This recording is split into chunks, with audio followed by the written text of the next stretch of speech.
समम समुद्र परे आयै दर्पण तल इव सकला प्रतिफलित पदार्थ मालिकायत्रे। और यहाँ पर परम पूज्य आचार्य अमचंद्र महाराज श्रावक धर्म की देशना दे रहे हैं।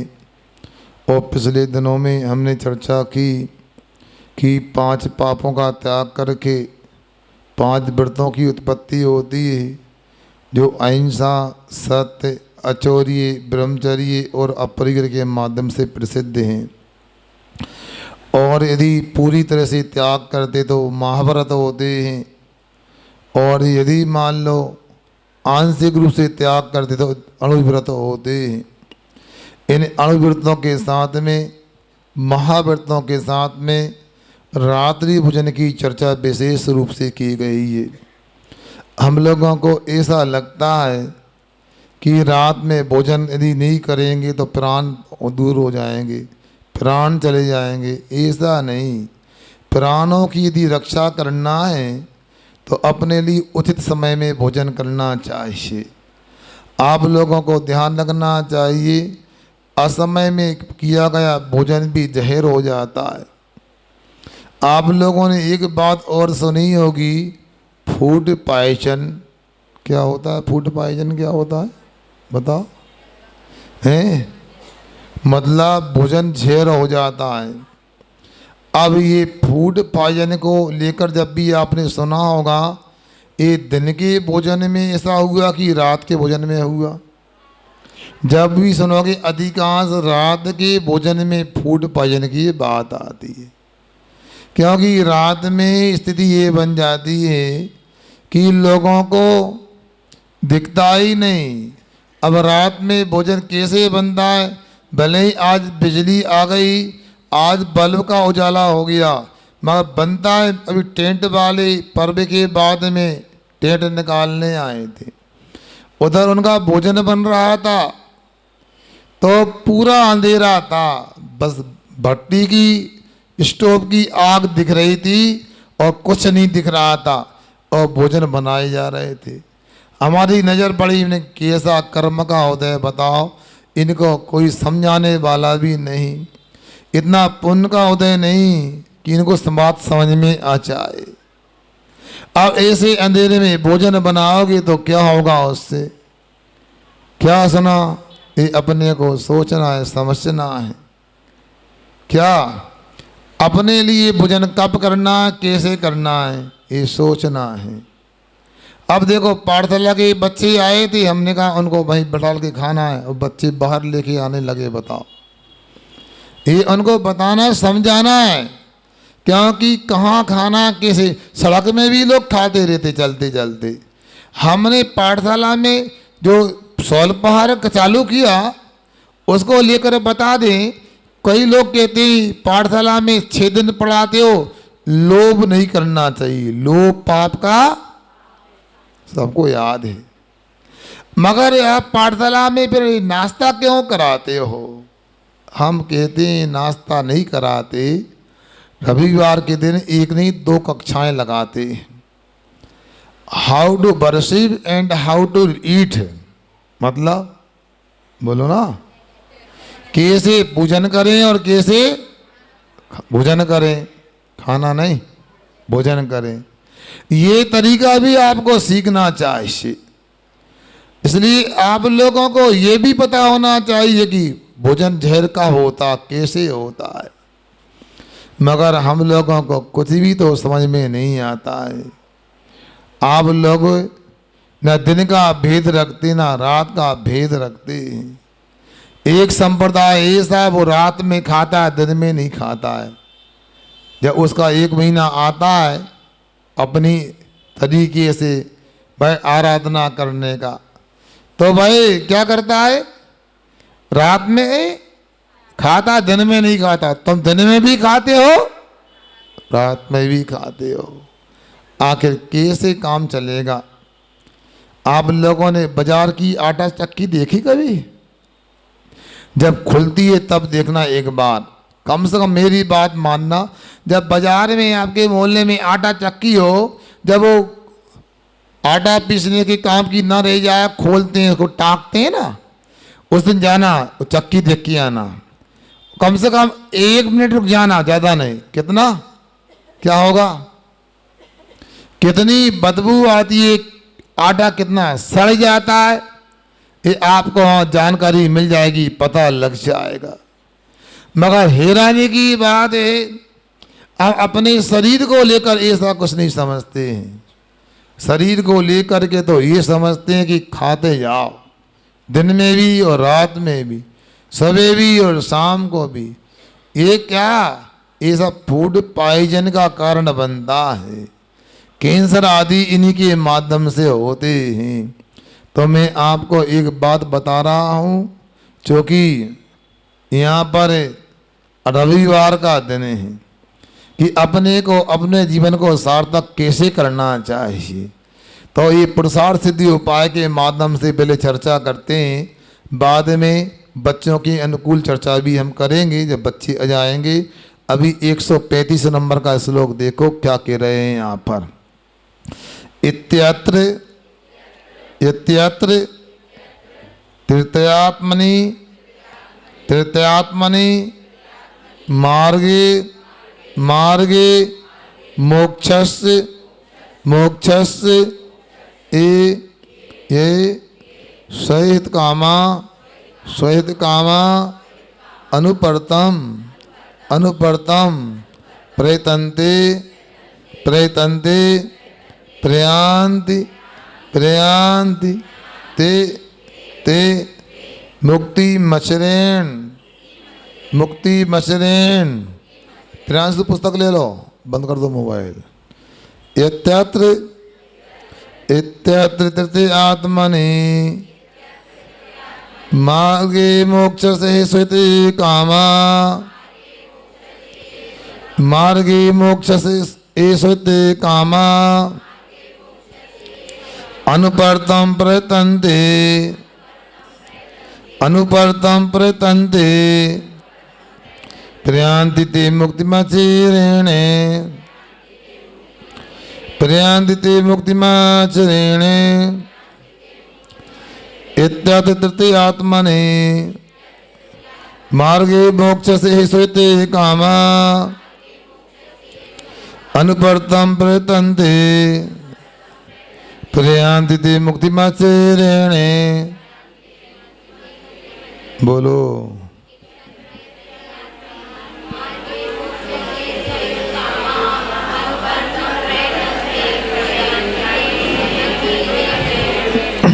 अब देखो यहाँ की क्या बोलते हैं, इति इस प्रकार से, मतलब ऊपर जो चर्चा की उसके अनुसार। अत्र यहाँ ये जो जीव स्वेत कामा अपना कल्याण चाहते हैं, मोक्षस्य तृतीयात्मनि मार्गे, वे मोक्ष के तृतीयात्मा यानी सम्यक दर्शन, सम्यक ज्ञान और सम्यक चारित्र रूप मार्गे रास्ते में अनुपर्तम लगातार प्रयत्न करते हैं। ते पुरुष ते वे लोग जो हैं मुक्ति को, मोक्ष को अचरेन जल्दी से प्रयांति गमन करते जाते।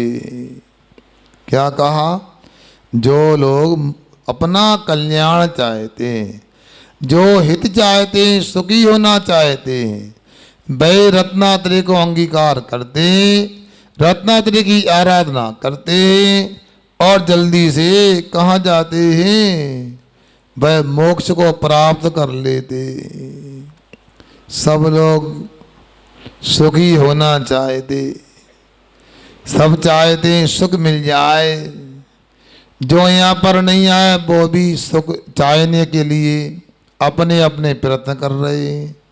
रविवार का दिन दुकान बंद हुई, काहे के लिए हुई, आज तो 11 बजे तक सोना है अपने लिए। आज ऑफिस बंद है, आज सोना है, उन्हें सोने में सुख दिख रहा है। कुछ लोग हैं घर के काम धंधों में सुख मान रहे हैं, कुछ लोगों के कपड़े धुल रहे हैं, कुछ के पोछे लग रहे होंगे, उसमें सुख लग रहा उनके लिए।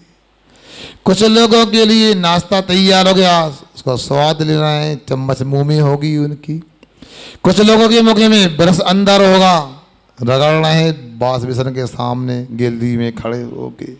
सब सुख चाहते हैं, आखिर भी सुख मिलता क्यों नहीं? सुख चाहते हैं और सुख का उपाय भी करते हैं, फिर भी सुख नहीं मिलता। हमको भी नहीं मिला, अनादि से हम भी सुख चाहते हैं मगर सुख मिला नहीं। कभी सोचा क्यों नहीं मिला? इसलिए नहीं मिला सुख क्योंकि हमने सुख का सही रास्ता पता नहीं किया। सुख का जो उपाय होता है वो हमने पता नहीं किया, इसलिए सुख नहीं मिला। सुख का मार्ग क्या है? कहते हैं सुख तो मोक्ष होने पर मिलता है।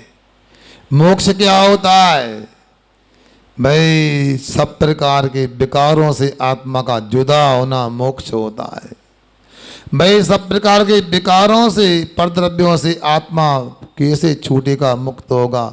तो पाप का, कर्मों का संबर निश्रा करने से मिलेगा। संबर निजा कैसे होती है? रत्नात्रय के माध्यम से होती है। रत्नात्रय क्या होता है? सम्यक दर्शन, सम्यक ज्ञान और सम्यक चारित्र, ये रत्नात्रय होता है। इसमें समर्थन क्या होता है? हमें सच्चा विश्वास करना क्या कि रत्नात्रय के माध्यम से सुख मिलता है, वीतरागता के माध्यम से सुख मिलता है, धर्म के माध्यम से सुख मिलता है। ये पक्का विश्वास करना, गुरुओं की वाणी सुनने से, अमल में लाने से सुख मिलता है, ऐसा भरोसा करना मगर कहाँ करते हैं? पहले भी हमने आपसे कहा था, आप लोग कितनी जगह विश्वास करते हैं मगर धर्म में विश्वास नहीं, वीतराग देव शास्त्र गुरु में विश्वास नहीं, सात तत्वार्थों में सिद्धांत नहीं हमारा, वो सब जगह श्रद्धान होता है। क्यों भैया सुन रहे हमारी बात? क्यों भाई विक्की? दुकान पर ग्राहक आते हैं, उधार भी देते हो किसी को, बताओ? नहीं, ऐसा तो होता नहीं, देना ही पड़ता, कम देते हैं कोई ज़्यादा देते हैं। क्यों ये उधार दे दिया, लौटा देगा, अपने पड़ोस का व्यक्ति है, विश्वास उस पर कर लिया। नाई की दुकान पे गए, क्यों ये आदर्श मतलब कटिंग कराने के लिए गए, वो कटिंग कर रहा, अपन आराम से टिक के कुर्सी पे बैठे हैं, कूलर की हवा आ रही है, सेठ जी बैठे वो कटिंग कर रहा है। हमें विश्वास है वो हमारी कलम बनाएगा, कान नहीं काटेगा। भाई जब मूछ की बात आती है तो उस समय विश्वास है हमारी नाक नहीं काटेगा, मूछ के बाल काटेगा। बोलो होता है कि नहीं? बुखार आ गया, डॉक्टर के पास गए, उसने सुई लगाई, इंजेक्शन लगाया। कौन सा इंजेक्शन लगाया? कोई जहर का तो, पॉइजन का तो नहीं, विश्वास है वो जीवन रक्षक इंजेक्शन लगाया उसने। अच्छा, उसने कोई गोली टेबलेट दी, सफ़ेद रंग की थी, बड़े आकार में। नहीं, ए पेन के लिए है, सुनो, सेल पास नहीं, विश्वास खा लिया आपने। पढ़ी भी नहीं क्या लिखा, पेन के लिए कि उसमें सेल पास लिखा। विश्वास है, गाड़ी से आते हैं विश्वास, ये ड्राइवर हमको मंजिल तक पहुंचाएगा, गड्ढे में नहीं पटकेगा। कितना विश्वास अपने लिए होता है, कहाँ नहीं होता। घर में आए, एक गिलास दूध दे दिया, मंदिर से आ गए। विश्वास इस दूध में मिश्री है, जहर नहीं घोला गया। बोलो है क्या नहीं, बताओ? घर के लोग हैं उनको सगा मानते हैं। आप लोगों ने सुना तो होगा, अखबार आदि में कभी कभी भोजन में जहर भी दे दिया जाता है। होता है कि नहीं होता है? भोजन में मिला के देते थे, व्यक्ति मर जाता है। मगर विश्वास, हमारी माँ, हमारी बहन, पत्नी, बच्ची कभी भी गलत नहीं देगी। वो विश्वास, श्रद्धान ये जो देगी, अमृत देगी बना करके, जहर नहीं देगी। फिर भी ये घटनाएं घटती हैं कि नहीं घटती हैं, बताओ? कितने लोग संसार में धोखा देते नहीं देते। अभी अगले महीना वोट डालने जाओगे, विश्वास ये हमारे इटारसी का विकास करेगा, इटारसी को इंग्लैंड बना देगा 5 साल में। विश्वास क्या करें, मगर यदि विश्वास नहीं है तो सच्चे भगवान पर नहीं है, जिनवाणी पर नहीं है, गुरु पर नहीं है, इसलिए हम दुखी हैं। यहाँ के रहे रत्नातरे आत्मा का मार्ग में लगने पर मुक्ति की प्राप्ति होती है। हम दुख से मुक्ति चाहते हैं, हम छुटकारा चाहते हैं, आज नहीं तो कल तो हमको इस रास्ते पर आना ही पड़ेगा, बच नहीं सकते। मगर कितने हम कमजोर हैं। हमारे आचार्यों को क्या रात के भोजन त्याग करने की बात बोलना पड़ रही है। ये भैया डबिया बंद कर लो थोड़ी देर के लाने यहाँ है। हाँ तो पुस्तक ले लो, ये मिल जाएगी। देखो जब पुस्तक से ही खोल के पढ़ने में अलग लगता है, आँख भी सुरक्षित होती है और उपयोग भी लगता है, बहुमान भी आता है। मोबाइल आदि में, लैपटॉप में, टीवी में जिनमानी तो मिल सकती है मगर बहुमान नहीं आएगा, अलग अलग लगता है। बता भैया सरमत भैया मैं पूछूं आपसे, आपको कोई थाली में, चांदी की थाली में अपने सगे हाथों से परोस के खिलाए, उसका स्वाद कैसा आता? अलग आता। तो पुड़िया बना के पकड़ा दें थैली में, ले खा ले, बोलो अंतर है। बेसाई जिनमानी में और मोबाइल की पढ़ाई में अंतर होता है कि नहीं था? हो तो कहो हैं, कम से कम कुछ ना कर सको तो सही बात में हो तो कहो, ये भी संवर्धन के लिए कारण हो सकता है। आचरण ना करो तो समर्थन तो करो। तो मैं आप लोगों से ये कहना चाहता हूँ, कितनी हैरानी की बात है, आचार्य कुंद स्वामी जिन्होंने शुद्ध केवली की देशना को प्राप्त करके समय सार, प्रवचन सार, पंचास्तिकाय, अष्टपाउण, नियमसार आदि ग्रंथों की रचना की। उन ग्रंथों में जो गाथा सूत्र दिए हैं वे कौन सी भाषा के हैं? बोलो ना, सो का क्या है? कौन सी भाषा है? प्राकृत में कौन सी? प्राकृत सौर से नहीं, प्राकृत में लिखा। अब आपको हम समय सार दे दे, पढ़ लोगे, अर्थ निकाल लोगे, बोलो ना। तो कितना ज्ञान होगा उन अमृतचंद्र आचार्य महाराज के पास। उन्होंने उस कुंद स्वामी की देशना को प्राप्त करके एक एक गाथा, एक एक सूत्र, एक एक पद का व्याख्यान किया, टीका लिखी। ऐसा लगता है बिल्कुल उन्होंने भी आत्मा में डुबकी लगाई, उन रत्नों को जो रखा उसका अनुभव पूरा का पूरा आत्मख्याति टीका में लिख दिया, समय सार नाटक ग्रंथ में लिख दिया।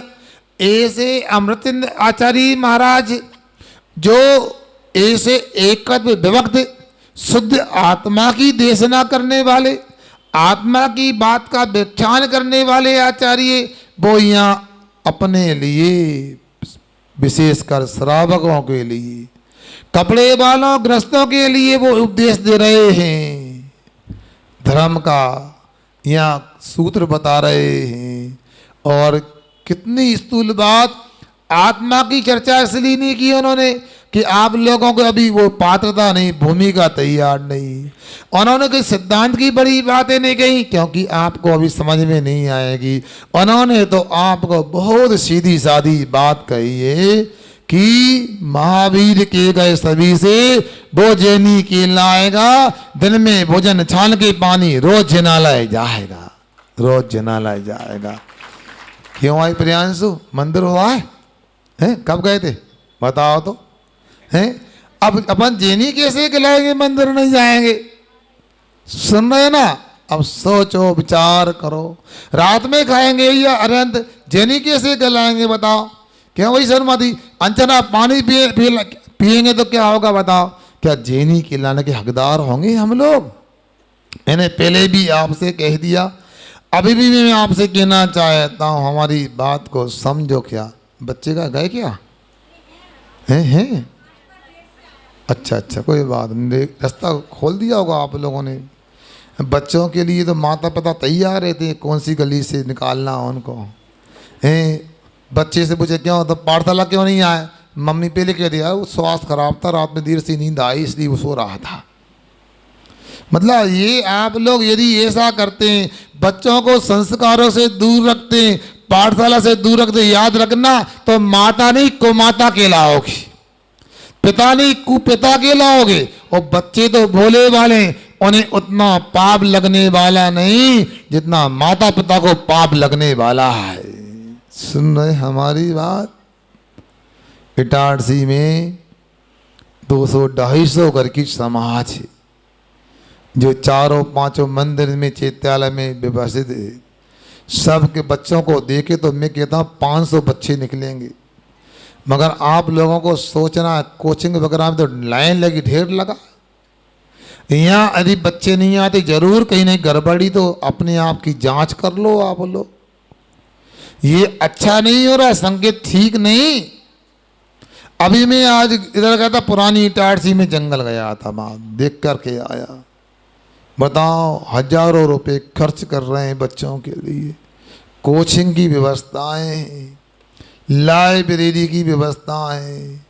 हमको दिखाई लाइब्रेरी, आज उन्होंने सुबह सुबह हमको लगा कि देखो क्या दुनिया है। बताओ कितनी दूर चल के आए, 5 मिनट चल के आ जाता है व्यक्ति, पढ़ाई करना है क्या है।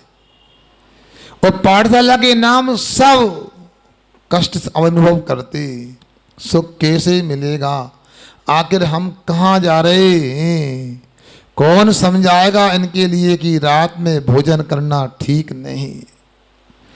आप लोगों को एक प्रसंग सुनाता हूँ मैं। मुनिराज जंगल में विराजमान थे और सर्दी का समय था। अचानक हुआ ये, भाई एक अनपढ़ व्यक्ति ने देख लिया उन मुनिराज को। अनपढ़ व्यक्ति ने देखा, अक्षर ज्ञान की अपेक्षा अनपढ़ था वो, किंतु विवेक उसके पास था। ज्ञान होना अलग बात, विवेक होना अलग बात है। जितनी भी कोचिंग चल रही है, जितने भी स्कूल कॉलेज चल रहे हैं, यहाँ ज्ञान तो मिलता है, विवेक दूर, वह कोसों दूर है।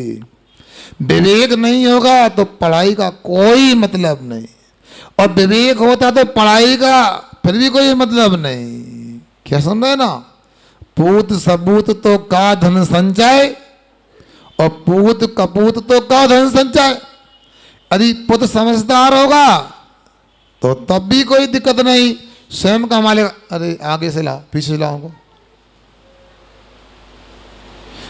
अब सुनो, यदि पुत्र सबूत होगा तो स्वयं कमा लेगा।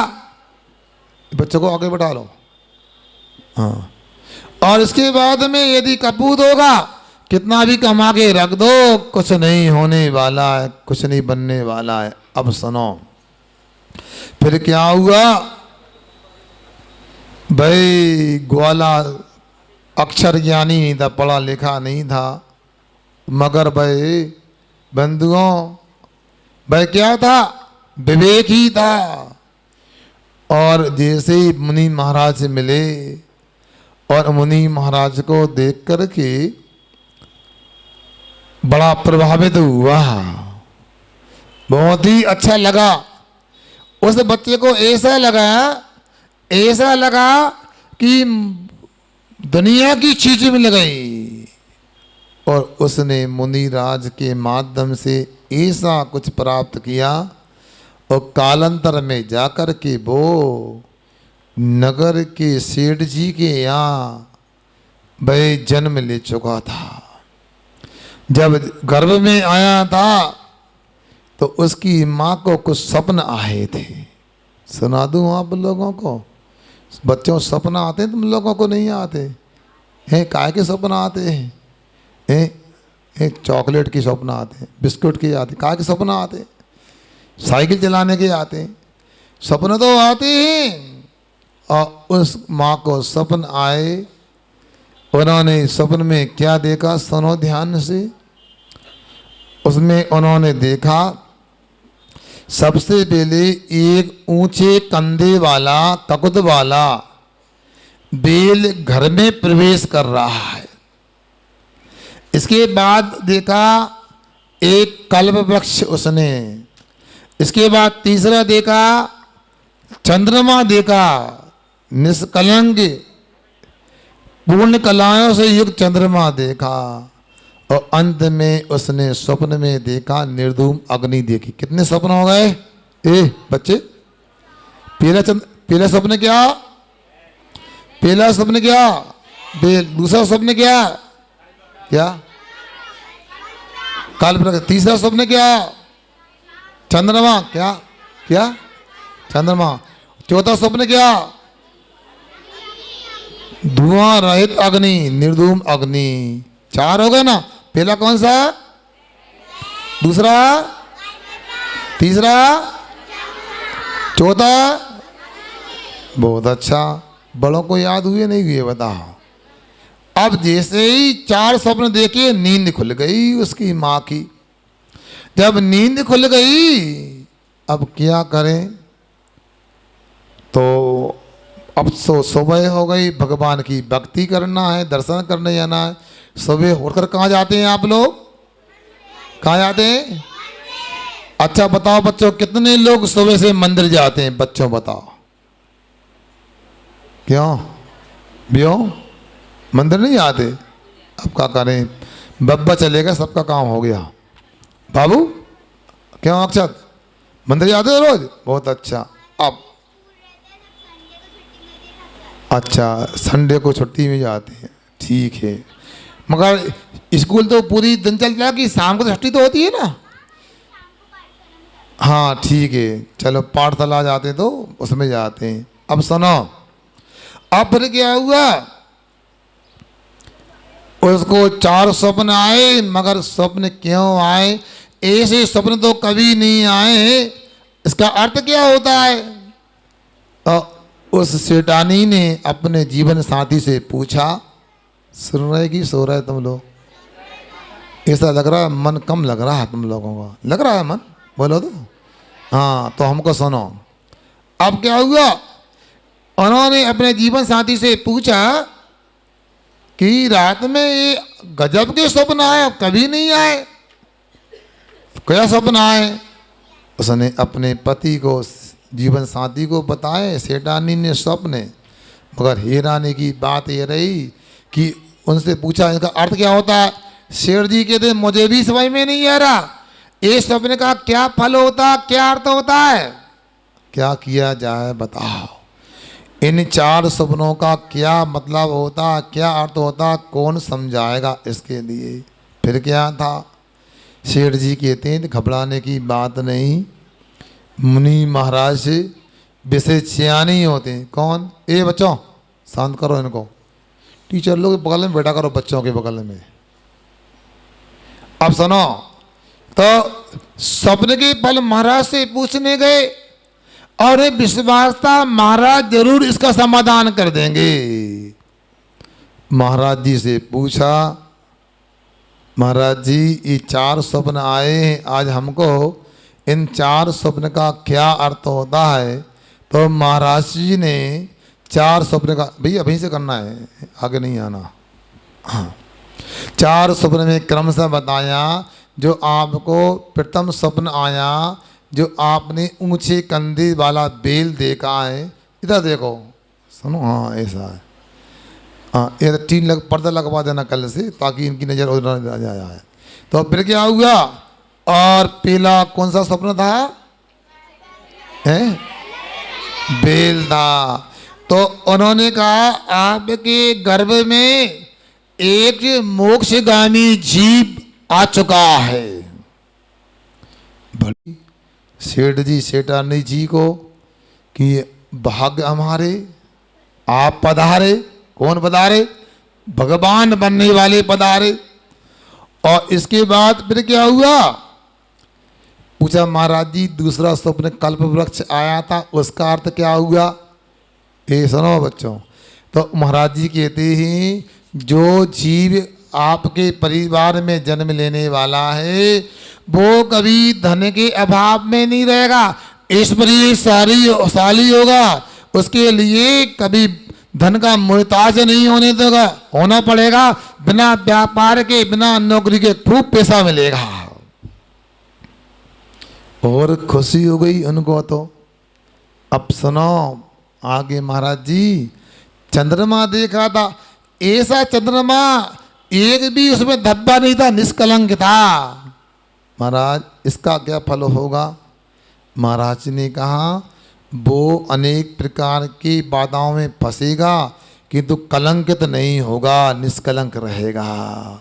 फिर आगे आखिरी स्वप्न बच्चों कौन सा था? कैसी अग्नि थी? धूम्रहित अग्नि थी। उन्होंने कहा आपका बच्चा जो जन्म लेकर के दाम्पत्य जीवन में बंद करके भी अंत में मुनि दीक्षा लेकर के वह मोक्ष को प्राप्त करेगा, और जैसे निर्धूम अग्नि होती है वो ईंधन को जलाती है, और आपका बच्चा ध्यान अग्नि को जलाएगा और ध्यान की अग्नि में पूरे कर्मों को जला देगा, मोक्ष प्राप्त कर लेगा। फिर क्या था? बड़ा आनंद आया सेठ जी को, और बोलो ना, हाँ दोनों को आनंद आया। बच्चे का जन्म हो गया और मंगल गीत गाए गए और बड़ा आनंद का माहौल हो गया। पूरे नगर के लोग खुश हो गए। सेठ जी के यहाँ पलने में ललना आ गया। कौन आ गया? पलने में, पलना में ललना आ गया। फिर क्या था? खुशी तो थी मगर बच्चे की माता पिता को चिंता हो गई कि देखो ये हमारा बच्चा है, गलत संगति में बिगड़ न जाए। सुन रहे ना? ये गड़बड़ ना हो जाए, नहीं छोला पकवान वालों के बीच में आ जाए तो बिगड़ जाए। इसलिए संभाल के रखना। बाजार का ना खाए, रोज मंदिर जाए, रात में ना खा ले, अनजना पानी ना पी ले। बड़ी चिंता थी। माँ बच्चे को बिल्कुल रोज क्या करती थी? छान के पानी पिलाती थी। क्या करती थी? हाँ, जब भी पानी पिलाएगी छान में खिलाएगी। और भोजन का समय होगा दिन में शाम को अच्छे भोजन करा देगी ताकि रात में भूख ना लगे। ये अच्छे से बैठो बच्चों, क्या कर रहे हैं? तो अपना काम करो। अक्षर आगे आओ, आगे बैठो। हाँ इधर देखो। अब सुनो, अब क्या हुआ? अब उस बच्चे को एक एक बात सिखाई जा रही है माँ के माध्यम से। बेटा कहाँ देखते हो? नीचे देख के चलो, ठोकर लग जाएगी, रास्ते में गड्ढा है। नीचे देखो, चींटी चल रही है, उसको नहीं मारना, पाप लगता है। बोलो, चींटी मारने से कौन सा पाप लगता है? हिंसा पाप लगता है। हिंसा करने से कहाँ जाते हैं? क्या? नरक। सुनने में आ रहा? पीछे वाला को नहीं आ रहा? हाँ संभल के रहना आप लोग। अब सुनो, उन्होंने कहा देखो नीचे देख के चला करो।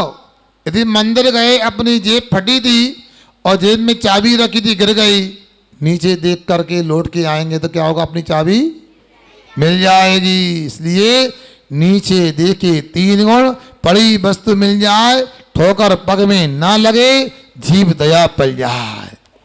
इसी संस्कारों के साथ में उस बच्चे के लिए माँ बड़ा कर रही थी। जब चलने लगा, माँ ने कहा बेटा ऐसा काम नहीं चलेगा। क्या मंदिर गए कि नहीं गए? झूठ बोल दिया। ऐसा नहीं चलेगा। फिर तुम चंदन लगा के आओगे तब मानेगे। सुन रहे ना? मंदिर नहीं जाने वालों, अब जब चंदन लगाओगे तब मानेंगे तुम मंदिर गए हो। बच्चे को एक एक बात सिखाई जाती थी और माँ ने कहा देखो बेटा मंदिर जाने से क्या होता है, मंदिर जाने के बाद दर्शन कैसे करती, ये सब बातें धीरे धीरे सिखाई गई। उसके लिए कहाँ सिखाई गई? उसको पाठशाला में प्रवेश दिलाया गया और पाठशाला जाने लगा। क्योंकि किसी ने कहा है पाठशाला जीवन का सच्चा मुकाम है, पाठशाला के बिना जीवन बेकाम है। अरे पाठशाला से क्यों डरते हो बंधुओं? पाठशाला से मिलता मुक्ति का पैगाम है, मगर डरते हैं। सोच लो, ये पहला इटारसी का चतुर्मास है जहाँ यहाँ के माता पिता इतने कम उत्साहित बच्चों को पाठशाला भेजने में है। आप जाके दूसरे नगरों में जाके देखो क्या स्थिति बनती है पाठशालाओं की। मगर आप लोगों से मैं बार बार बोल रहा हूँ, ऐसा क्यों हो रहा है? ये मानना कि ये मीटिंग ही कर रहा है। ये बताओ माताओं, भाइयों, पिताओं, आपके बच्चे पाठशाला क्यों नहीं आ पा रहे? ये दादियां, बब्बाओं, बताओ बच्चे पाठशाला क्यों नहीं आते? क्या कारण है बताओ? क्या आप नहीं चाहते बुढ़ापे में एक बिलिया पानी मिले? क्या आप नहीं चाहते कि आपकी अच्छी मृत्यु हो? जब आपकी अंतिम श्वास हो, आपका बच्चा, आपका नाती रमोकार मंत्र सुनाए, क्या आप चाहते हो कुत्ते की तरह हमारी मौत हो? जवाब दो। मैं पूछ रहा हूं, क्या चाहते हो? समाधि मरण हो कि कुमरण हो? आवाज तो लगाओ। क्या क्या आप चाहते हैं आपका बच्चा आपका नाम रोशन करे? आवाज नहीं आ रही, देखो बोलो तो। क्या आप चाहते हो आपके मुंह काला हो जाए? हैं? यदि आप नहीं चाहते मुंह काला हो जाए तो बच्चे पाठशाला क्यों नहीं आ रहे? कौन जवाब देगा इसका? आप लोगों को ऐसे काम चलने वाला नहीं। मुझे तो ऐसा लग रहा है चोर चोर मोसेरे भाई हम सबकी एक सी कमाश। ये क्या है बताओ? मैं तो आज आपसे यही कहूंगा, आज बच्चों को सच्ची राह दिखा देना। जो चल नहीं सकते उन्हें चलना सिखा देना। अरे वे आपके उपकार की मानेंगे जरूर, फिर उंगली पकड़ के पाठशाला पहुंचा देना।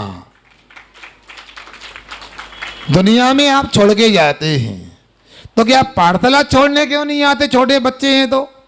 अब तो हमने ऐसी व्यवस्था की है, जिस समय बच्चों की पाठशाला लगती है तब महिलाओं की पाठशाला भी लगती है। आप भी आओ, आप भी पढ़ो, बच्चे भी पढ़ें। बेटियों के लिए भी बड़ी बेटियों की पाठशाला चालू कर दिए। अब कौन सा बहाना पाठशाला नहीं आना है?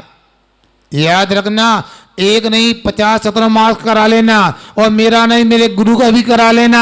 जब तक आप जागोगे नहीं कल्याण होने वाला नहीं। किसी ने कहा है हम अधूरे नहीं, हम अभागे नहीं। बात इतनी सी, अभी हम जागे नहीं, हम जागे नहीं। जाग जाओ।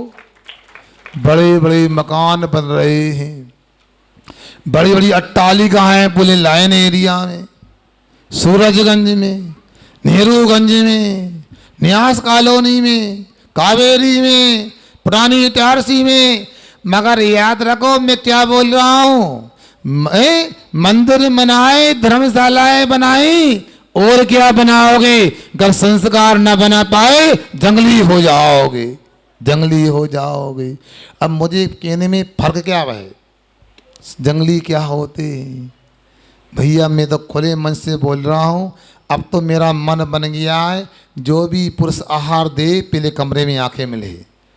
क्योंकि घर घर की शिकायत आती है, हमारा पीते हैं छान के पानी नहीं, अनचना पानी नहीं, कोल्ड ड्रिंक नहीं, ये जंगली लोग पीते हैं, आदिवासी लोग। ये तो जंगली हैं। आगे वाली पीढ़ी को संभाल लो, अभी भी मौका है। जो गए वो तो गए काम से, वो भी समझ सकते हैं। आप लोग जिस वातावरण में रह रहे हो अच्छी बात नहीं। यदि पिताजी शराब पिएंगे तो बच्चे का क्या होगा? बच्ची के संस्कार कैसे होंगे? मगर आप लोगों के कान में जुआ नहीं रेंगते। 4 महीने होने जा रहे हैं पाठशाला का, मैं बोल रहा हूं, सुनने को तैयार नहीं, आप मानने को तैयार नहीं। आखिर क्या कारण है बताओ? आपने स्कूल में इतना पढ़ा लिया, कॉलेज में पढ़ा लिया, क्या कर लिया? या तो अनपढ़ है, क्या नौकरी नहीं मिली, और मिल गई तो 50 लाख का पैकेज में भी क्या दिन भर लगा है गधा की तरह लैपटॉप के ऊपर। न मंदिर जाने को समय, न समय से रात में दिन में भोजन कर पाता है, न घर वालों से बात कर पाता है, समय नहीं है। बताओ आखिर ये कौन सा कारण? समाज के मुखिया लोगों को सोचना चाहिए कि यहाँ बताओ युवा लोग क्यों नहीं सभा में? क्यों सुन रहे भैया? सुधीर भाई, जिनेन्द्र जी, पीयूष जी, मुकेश जी, क्या सुन रहा है? क्यों सभा जी? मेरी बात समझ में आ रही है? इसका समाधान कौन करेगा बताओ? आगे बच्चे पाठशाला क्यों नहीं आ रहे? वो माँ कहती है, उषा बजाज भेंज बोलती है कि देखो 5 बच्चे आए थे। क्या दुख व्यक्त कर रही थी, तारीफ नहीं कर रही थी। क्या आपकी शादी में इतने ही लोग आते हैं? क्या भोजन करने इतने ही लोग पहुंचते? 5 लोग पहुंचते हैं? बताओ, जिस लाइन में मेरे तो बाकी बच्चे भी जाए तो 50 बच्चे हो सकते हैं। और आप लोगों के लिए सोच लो, हम नहीं जानते, मैं तो साधु बोल सकता हूं। मगर उस बात को सुनो, मैं कर रहा था, उस माँ ने अपने बच्चे को पाठशाला भेजा। वो बच्चा इतना समर्थ नहीं था कि मुनि बन सके, विवाह ना कर सके। उसने दाम्पत्य जीवन स्वीकार किया, पाणी ग्रहण संस्कार उसका हुआ। मगर एक अच्छे सुसंस्कृत श्रावक श्राविका के रूप में सिद्ध हुए। वो ऐसा श्रावक था, किसी ने गलत प्रकार से उसको ले लिया, उस पर ग्रस्त होकर के भी बाधा आ गई, जिसको उपसर्ग भी वो बोल सकते हैं। उसने नियम कर लिया, इस पापिन रानी के चंगुल से मैं बच गया। सुन रहे ना, रानी के चंगुल से बच गया तो मैं नियम लेता हूं, अब मैं बर्तन में आहार नहीं करूंगा, मैं बर्तन में भोजन नहीं करूंगा। मतलब नहीं समझे? मैं पानी पात फुटा रहा, मैं अंजलि में आहार करूंगा। मतलब मैं रानी के चंगुल से छूट गया तो मैं दिगंबरी मुनि दीक्षा ले लूंगा। बताओ। और नगर देवताओं को अवधि ज्ञान से पता लगा, दुष्टा रानी को तो कीरित कर दिया, दंड दे दिया और उसको मुक्त कर दिया। और जैसे मुक्त हुआ, घर नहीं गया, और भाई सेठ का जो पुत्र था जंगल में मुनि राज के पास जाकर के भाई दिगंबरी दीक्षा ले लेता है। उसके माता पिता पूछते हैं कि हमारा पुत्र इस प्रकार बैरागी होकर दीक्षा कैसे ले लिया, क्या कारण था? उसका वर्तमान का कोई पुरुषार्थ था कि पूर्व के संस्कार भी थे? तो उनको बताया कि हाँ, पूर्व के संस्कार भी उसके थे। क्या संस्कार थे? इसने पूर्व जन्म में एक मुनि राज के दर्शन जंगल में किए थे, और ये ग्वाल की पर्याय में था। कौन सी पर्याय में? ग्वाल की पर्याय में था। ठंडी का समय था। ए बच्चों, हाँ, अब ग्वाल की पर्याय में था। देखा ठंडी का समय, महाराज शिला पर बैठे हैं, कहीं ऐसा ना हो रात में ठंडी लग जाए, अंदर से ठंडी बैठ जाए, शीत बैठ जाए। क्या करें? कोई उपाय तो है नहीं, कपड़े पहने नहीं हैं, नग्न दिगंबर हैं। कैसे हैं? बोलो। नग्न दिगंबर हैं। अब ठंडी लगती है दिसंबर जनवरी में, आप लोग क्या पहनते हो? बोलो ना। आदिश क्या पहनते हो? स्वेटर। और क्या पहनते हो? कान में हैं, हाथों में, पैरों में। अच्छा, और ठंडी लगती है तो स्वेटर के ऊपर कोट, रात में कंबल और रजाई और हीटर और एयर कंडीशनर का तापमान भी बढ़ा देते हैं। मुनि महाराज खुले आकाश में क्या होगा महाराज का? बताओ बच्चों, क्या करें बताओ? अतिवीर, क्या करना बताओ महाराज का? छोड़ के चले आए महाराज को, हैं? जिसे आप लोग छोड़ के चले आते हम लाने 10 बजे के बाद। अरे क्या करना बताओ महाराज जी, ठंडी में बैठे हुए हैं, ठंडी लग रही है। मीटिंग बुलाते समाज की, वही कमेटी वाले व्यवस्था करेंगे, है ना? क्यों नितिन, क्या करना बताओ? उस ग्वाले को आपकी तरह ना मोबाइल चलाना आता था, ना लिखा पढ़ी करना आता था, ना आपकी तरह क्वालिफाइड था, ना एडवांस था, ना मॉडर्न था, ना स्मार्ट था, मगर वो विवेकी था। उसको लगा एक गाय तो चली जाएंगी, जानती है पगडंडी से गांव पहुंच जाएंगी, मगर एक मुनि रात को छोड़ के चला गया तो अनर्थ हो जाएगा। गायों को छोड़ दिया उनके भरोसे और उल्टे करना।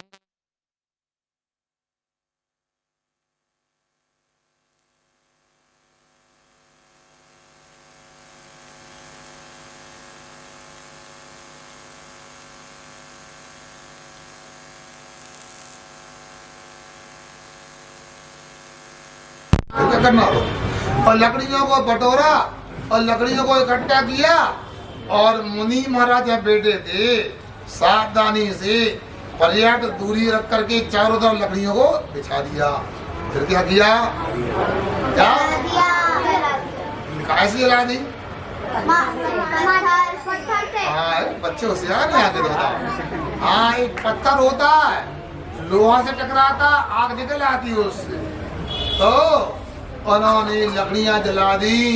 अब लकड़ी जला दी, चलो ऐसा नहीं होता, कहीं हवा चल गई महाराज को लपटे लग के जल जाएंगे। वो ग्वाला कौन? अच्छी बढ़ो समझदार हो क्या करिए, तो अवस्था भी इसकी ऐसी है, कपड़ा भी ऐसे है। हाँ सुनो क्या बोला? अब वो पेटेरा हाथ जोड़ के, उसको तो ये भी पता नहीं था महाराज हैं, उसने तो वन देवता मान के उनके सामने सेवा भैया व्रत करता रहा।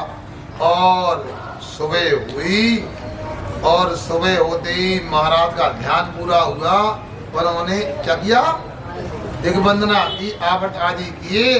वो आकाश मार्ग से जाने वाले थे मगर उसने पैर पकड़ लिए। बाबा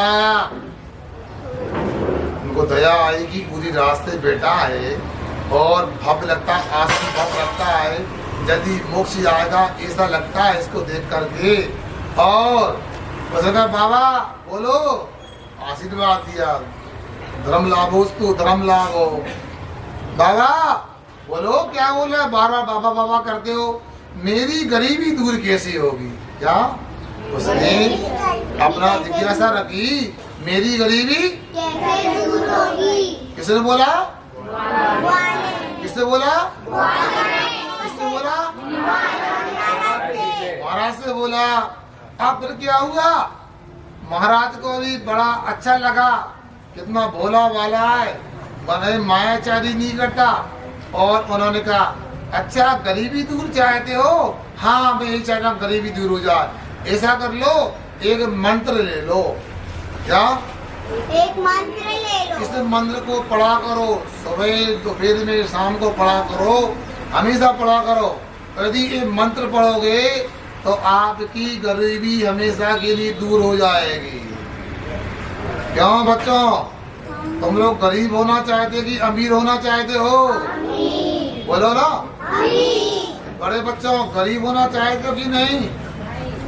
बोलो ना। आवाज नहीं है। क्यों गिरीश, गरीब बनना या अमीर बनना चाहते हो? अमीर बनना है महाराज जी। बहुत अच्छा। क्या बात है, मुझे लोग मुझे पसंद, क्या बात है, ये मायाचारी भी सही बात है। ये लोग क्या, आप लोग गरीब होना चाहते हो तो क्या बनना चाहते हो? अमीर बनना चाहे। अब सुनो फिर क्या हुआ? और मुनि महाराज ने उसको कहा हाथ जोड़ो। हाथ जोड़ो। क्यों हाथ जोड़ो? नहीं आता, अमर सिद्धि करो। और महाराज ने कहा, जो महाराज ने कहा उसे दोहराया क्या? नमो हरिहंताणम, नमो सिद्धाणम, नमो आयरीयाणम, नमो बच्चायाणम, नमो लोई और 4-5 बार उससे केलवाया। उसको लगभग याद हो गया। समय नहीं था, महाराज जी के पास आगे भी जाना था और महाराज ने उसको रमोकाण याद करा दिया। ये भी कह दिया देखो अमीरी कैसे होती है, पुण्य से अमीरी होती है और पाप से गरीबी कैसे होती है। और ये जो रमोकाण मंत्र है एक पापों का नाश करने वाला। क्या करने वाला? जब पापों का नाश हो जाएगा तो गरीबी दूर हो जाएगी, तो अमीरी मिल जाएगी। वो ग्वाला अपनी गायों को बछड़ों को लेकर चराने आया और गांव और जंगल के बीच में नदी पड़ती थी। क्या पड़ती थी? अब फिर क्या हुआ? नदी पड़ती थी तो नदी में पानी गिरने से, वर्षा होने से आगे तो बाढ़ आ गई। अब पुल नहीं था, क्या करें? आपके यहाँ तो बड़े बड़े पुल बने हुए हैं, बने ना, देखे ना ओवर ब्रिज। हाँ, अब क्या किया जाए? तो गाय आगे जा रही थी और एक गाय को अचानक क्या हुआ, पानी सहन नहीं हुआ, गलत चली गई घेरे में और बहने लगी।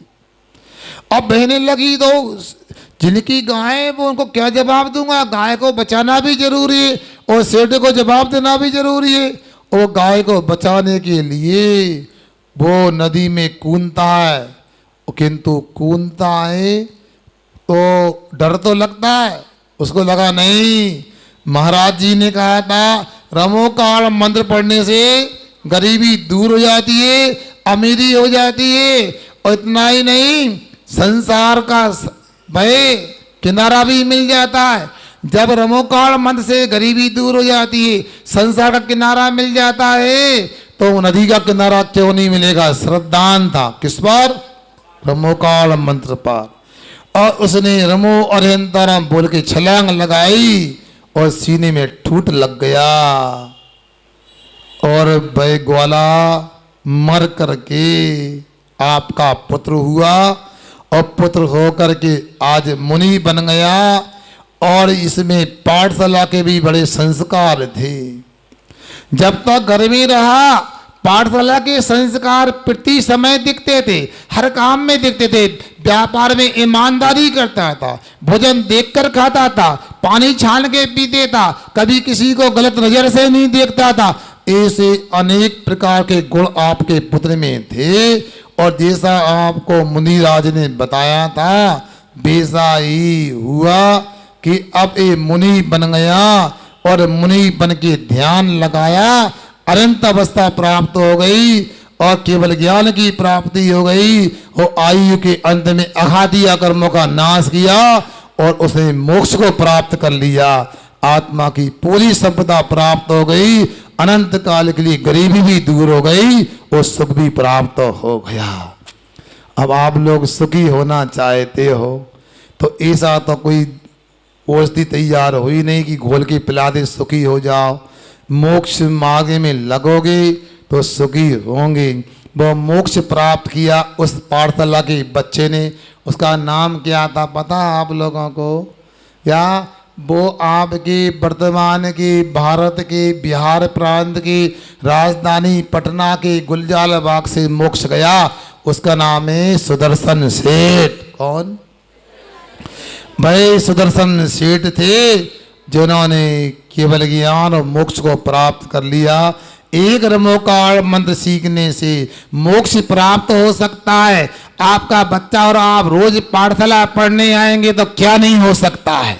मैं तो चाहता हूं, कल आपने बहुत बड़ा काम किया। सभा के संपूर्ण लोगों ने कहा हम रात में ना शादी करेंगे, ना खिलाएंगे, ना खाएंगे। सबने वचन दिया था कि नहीं दिया? बोलो ना, भूल तो नहीं गए? क्यों राजकुमार तुम कल आए नहीं? यार हम अपने घर में बच्चों की शादी रात में नहीं करेंगे, भोजन रात में नहीं कराएंगे। वचन दिया कि नहीं? माता बहनों बताओ ना, है आवाज नहीं आ रही? भाइयों जिन्होंने नहीं लिया कल नहीं आया तो आज ले लेना।